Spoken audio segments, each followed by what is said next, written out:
Hi అండి, welcome back to Soni Subbu vlogs. ఇదైతే మూరీ మిక్చర్ అండి. దీనికి చాలా రకాల పేర్లు అయితే ఉన్నాయండి. మొంత మసాలా అంటారు, మూరీ మిక్చర్ అంటారు, పిడత కింద పప్పు అంటారు, ఇంకా బేల్పూరి అంటారు. స్ట్రీట్ ఫుడ్ లో ఎక్కువగా ఇష్టపడే వాటిలో ఈ మూరీ మిక్చర్ అయితే ఫస్ట్ ఉంటుందండి.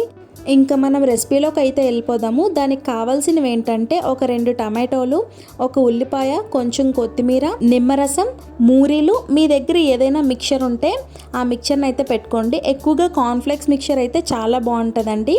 ఆయిల్లో ఫ్రై చేసుకున్న పలుకులు కానీ, లేదంటే ఉడికించుకున్న పలుకులు కానీ, లేదంటే ఉడికించుకున్న బఠానీ కానీ ఉంటే ఇంకా చాలా టేస్టీగా ఉంటుందండి ఈ మూరీ మిక్చర్ అయితే. మనం మూరీ మిక్చర్ చేసుకోవడానికి లోతైన గిన్నెని అయితే తీసుకోవాలండి. ఆ గిన్నెలో మనకి ఎన్ని మూరీలు కావాలంటే అన్ని మూరీలు వేసుకొని దానిలో సన్నగా తరిగి పెట్టుకున్న ఉల్లిపాయలు, సన్నగా తరిగి పెట్టుకున్న కొత్తిమీర, సన్నగా తరిగి పెట్టుకున్న టమాటోని అయితే వేసుకోవాలి. దాంట్లో మీకు ఎంత కారం కావాలో అంత కారాన్ని అయితే వేసుకోండి, మీ స్పైసీకి తగ్గట్టు. నెక్స్ట్ మీకు ఎంత రుచికి సరిపడినంత సాల్ట్ కూడా వేసుకోండి.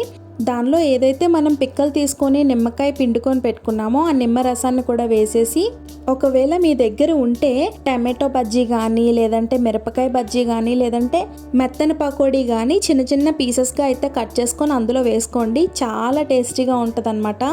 నేనైతే మెత్తని పకోడీ వేసుకున్నానండి.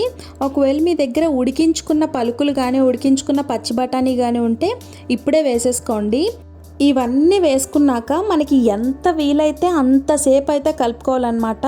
నేను చూపించిన విధంగా అన్నీ కలిసేటట్టు చక్కగా కలిపేసుకోండి. కలిపేసుకున్న తర్వాత మీ దగ్గర ఏ మిక్చర్ అయితే ఉంటే ఆ మిక్చర్ అయితే వేసేయండి. నా దగ్గర అయితే కార్న్ఫ్లేక్స్, పల్లీలు, కారం పూస కలిపి ఉన్న మిక్చర్ అయితే ఉందండి. అది వేసేసి ఒకసారి కలిపేసి సర్వ్ చేసేసుకున్నాను.